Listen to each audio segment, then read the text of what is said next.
अस्सलाम वालेकुम नाजरीन। पाकिस्तान क्रिकेट टीम की मैनेजमेंट ने तीसरे T20 इंटरनेशनल के लिए कुछ बड़े फैसले लिए हैं। जैसे हमने आपको पिछले दिनों कहा था कि जो तीसरा T20 है उसमें कुछ तब्दीलियां होंगी, 2 से 3 तब्दीलियों का इम्कान है। और आज पाकिस्तान क्रिकेट टीम की मैनेजमेंट ने जब डोनेडन में अपने पहले प्रैक्टिस सेशन में हिस्सा लिया, तकरीबन 3 घंटे तक प्रैक्टिस सेशन ये जारी रहा, उसके बाद प्लेइंग 11 का ऐलान कर दिया। मतलब हैरानकुन तौर पर अमूमन हमने देखा है कि मैच से पहले ही चंद घंटे पहले जो है पाकिस्तान की प्लेइंग 11 का ऐलान किया जाता है, लेकिन आज तो एक दिन पहले ही ऐलान कर दिया गया है।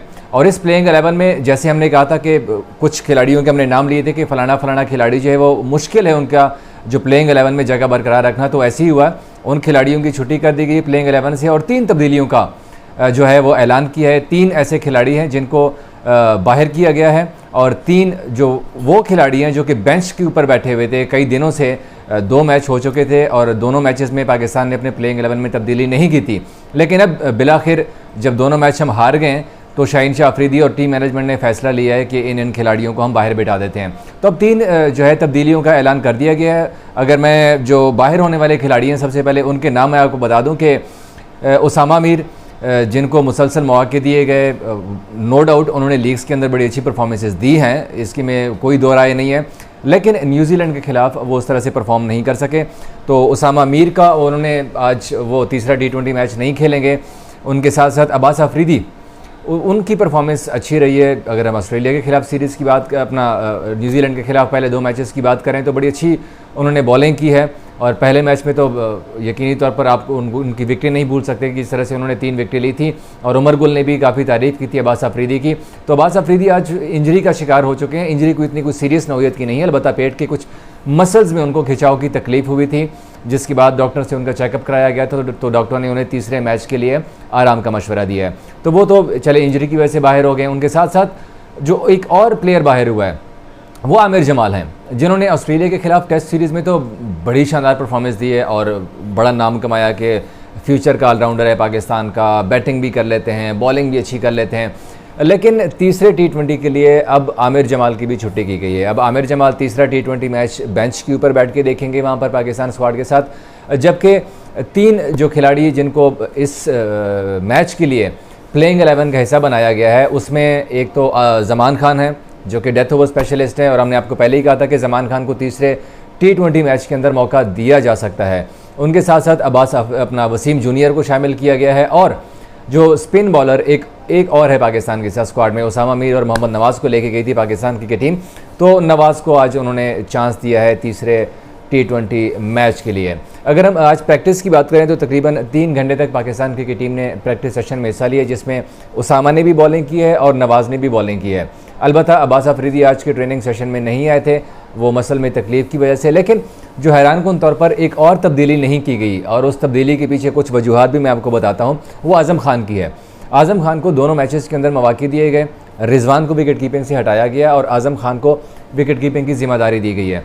लेकिन आज़म खान ने ना तो बैटिंग में किस तरह से परफॉर्म कर सके और ना ही विकेट कीपिंग में। अब रिजवान जो कि परफॉर्म भी कर रहे हैं और मुसलसल परफॉर्म कर रहे हैं, समझ नहीं आ रहा था कि आज़म खान को क्यों मौके दिए जा रहे हैं। यही सवाल हमने कल एक अपना अज़हर अली से भी पूछा था और पाकिस्तान क्रिकेट टीम की मैनेजमेंट से भी हमने ये सवाल पूछा था। तो वो ये कहते हैं कि आज़म खान जब लीग्स में जाते हैं तो परफॉर्म करते हैं, फिर तनकीद होती है कि आज़म खान को मौके नहीं दिए जाते, देखो कितनी पावर रेटिंग कर रहा है, छक्के लगा रहा है, इतने रन्स कर लिए, रन्स के ढेर लगा दिए। लेकिन जब भी उनको इंटरनेशनल में लेके आए हैं, पाकिस्तान टीम का हिस्सा बनाया गया है, तो आज़म खान फेल हो जाते हैं। और अभी भी ऐसे ही हुआ, दोनों मैचेस के अंदर आज़म खान फेल हो गए हैं। और इसीलिए अब आज़म को मुसलसल मौके दिया जा रहा है कि भाई फिर बाद में कोई गिला ये ना करे कि आज़म खान को मौका नहीं दिया, आज़म खान को मौका नहीं दिया। अब आज़म खान को भरपूर मौका दिया जा रहा है और अब वो फेल होगा ना तो फिर उनकी हमेशा के लिए छुट्टी कर दी जाएगी पाकिस्तान टीम से। एक तो उनकी जिसामत को लेकर बड़ी तनकीद होती है, वो मोटे हैं, वो ये हैं, वो हैं, और ये खुद आज़म खान भी कहते हैं कि यार हाँ मैं हूँ, अब क्या करें, वो कमज़ोर तो नहीं हो सकते। भाई अगर आप कमज़ोर नहीं हो सकते, थोड़ा सा हेल्दी नहीं हो सके, तो आप फिर ऐसे तो नहीं चलेगा क्रिकेट का। मैंने जब दूसरा T20 मैच हुआ उसके बाद जो कीवी फैंस हैं वो जब बाहर आए तो वो कह रहे थे कि आज़म खान को तो रग्बी का प्लेयर होना चाहिए, ये क्रिकेट में कहाँ गया, ये तो एथलेटिक जिस्म ही नहीं है। तो हम ये नहीं कहते कि भाई आपका जिस्म ऐसे है, आपका जिस्म वैसे है, आप खेलें इसी जिस्म के साथ खेलें, लेकिन परफॉर्म तो करें। किधर है आपकी पावर हिटिंग? जो कि आप पीएसएल में तो लंबे लंबे छक्के लगाते हैं, सीपीएल में जाते हैं तो वहाँ लंबे लंबे छक्के लगाते हैं, तो यहाँ पर आपकी पावर हिटिंग किधर है? असल ज़रूरत तो आपको पाकिस्तान क्रिकेट टीम को है, जहाँ पर फैंस आपको देखना चाहते हैं। लीग का क्या है, लीग तो आती है चली जाती है, लेकिन जो प्रायोरिटी है वो तो पाकिस्तान क्रिकेट टीम होनी चाहिए। यहाँ पर आपसे परफॉर्म नहीं होता।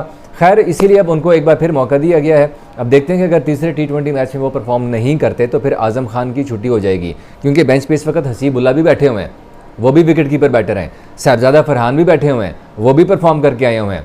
तो एडम हॉलीवुड से जब दूसरे मैच के बाद प्रेस कॉन्फ्रेंस में सवाल हुआ ना कि आप आज़म खान को क्या बता रहे हैं, आज़म खान का क्या तीसरा मैच खेलेंगे, तो उसने कहा था कि यार हमारे पास और भी बेंच स्ट्रेंथ है, हमारे पास और भी प्लेयर बैठे हुए हैं, तो ज़रूरी नहीं है कि हम आज़म खान को ही खिलाते रहें। तो आज़म खान के लिए अब एक बड़ा, मैं तो कहूँगा कि गोल्डन चांस मिला हुआ है।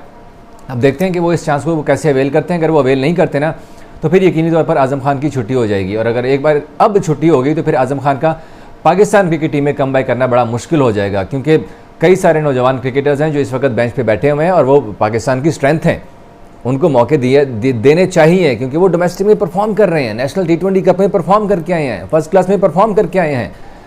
तो इसीलिए अब जो लड़के लेके गए ना, तो वहाँ पर उनको भी मौका दिया जा सकता है। अगर ये जो तीसरा मैच है बड़ा इंपॉर्टेंट है पाकिस्तान के लिए, क्योंकि ये डिसाइडर होगा। अगर न्यूजीलैंड अल्लाह ना करे जीत जाता है तो फिर पाकिस्तान सिर्फ मैच नहीं हारेगा, बल्कि उनके साथ साथ टेस्ट सीरीज़ भी गंवा लेगा, टेस्ट सीरीज़ भी पाकिस्तान हार जाएगा।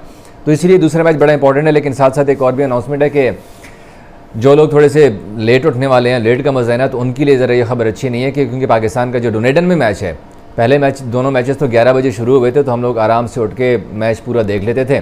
लेकिन जो लोग थोड़ा सा लेट उठते हैं उनके लिए अच्छी खबर नहीं है, क्योंकि ये मैच सुबह 5 बजे शुरू होगा, और सुबह 5 बजे का मतलब है कि फिर आप लोगों को अलार्म लगाने पड़ेंगे। जो लोग थोड़ा सा लेट उठते हैं, अगर पाकिस्तान की मैच आपने पूरा देखना है ना, तो फिर सुबह 5 बजे उठना पड़ेगा। 5 बजे पाकिस्तान और न्यूजीलैंड के दरमियान तीसरा T20 मैच शुरू होगा। अगर आप चाहते हैं कि आप पूरा मैच देखें तो फिर आपको अर्ली मॉर्निंग तो उठना पड़ेगा, क्योंकि न्यूजीलैंड के और पाकिस्तान में तकरीबन 8 घंटे का डिफरेंस है, और इस 8 घंटे की डिफरेंस की वजह से फिर थोड़ी सी तकलीफ आपको उठानी पड़ेगी। ये मैच 5 बजे शुरू होने जा रहा है। बाकी अगर हम प्लेइंग 11 की बात करें तो बैटिंग ऑर्डर में कोई तब्दीली नहीं की गई। मोहम्मद रिजवान और साइम अयूब बदस्तूर ओपन करेंगे, उनके साथ फिर बाबर आजम आएंगे, फिर फ़खर जमान आएंगे, फिर आज़म खान, उनके साथ इफ्तिखार अहमद, फिर मोहम्मद नवाज़, शाहीन शाह अफरीदी हैं, फिर जमान खान, फिर जमान खान एंड पे होंगे, वसीम जूनियर, हारिस रऊफ़ और फिर जमान खान। ये सारी बैटिंग लाइनअप की गई है, क्योंकि आज प्रैक्टिस सेशन में भी फ़खर जमान ने कई घंटे तक भरपूर प्रैक्टिस सेशन में हिस्सा लिया। जमान खान ने भी प्रैक्टिस भरपूर तरीके से की है, जबकि सईद अजमल ने, जो दोनों स्पिन बॉलर्स हैं, उनके साथ नेट में काफ़ी वक्त गुजारा। उसामा मीर और मोहम्मद नवाज़, गो के सईद अजमल काफ़ी मेहनत कर रहे हैं दोनों खिलाड़ियों के ऊपर, लेकिन परफॉर्मेंस नहीं आ रही उस तरह से, जिस तरह की परफॉर्मेंस हम एक्सपेक्ट कर रहे थे उनसे कि इस तरह की परफॉर्मेंस आनी चाहिए। अब नवाज़ को चांस दिया गया है, नवाज़ भी आउट ऑफ फॉर्म जा रहे हैं, एक अरसे से आउट ऑफ फॉर्म है नवाज़। अब देखना है कि क्या नवाज़ इस मैच में अपनी जो खोई हुई फॉर्म है वो वापस लाते हैं या नहीं, क्योंकि ये बड़े क्या कहते हैं कि T20 वर्ल्ड कप आ रहा है, और इसी सीरीज़ की बेसिस के ऊपर ना पाकिस्तान ने अपने T20 वर्ल्ड कप के स्क्वाड को भी देखना है। फिर आगे PSL आ रहा है, और PSL में यकीनी तौर पर कुछ नए चेहरे भी आ सकते हैं जो कि अच्छा परफॉर्म अगर कर लेते हैं तो फिर उनको भी T20 वर्ल्ड कप में कंसीडर किया जा सकता है। तो इसीलिए ये नवाज़ और उसामा मीर समेत जो आज़म खान जिनको मौका दिया गया इस सीरीज़ में, उनके लिए बड़ी गोल्डन अपॉर्चुनिटी है। अब देखते हैं कि वो इस अपॉर्चुनिटी को कैसे अवेल करते हैं। Thank you.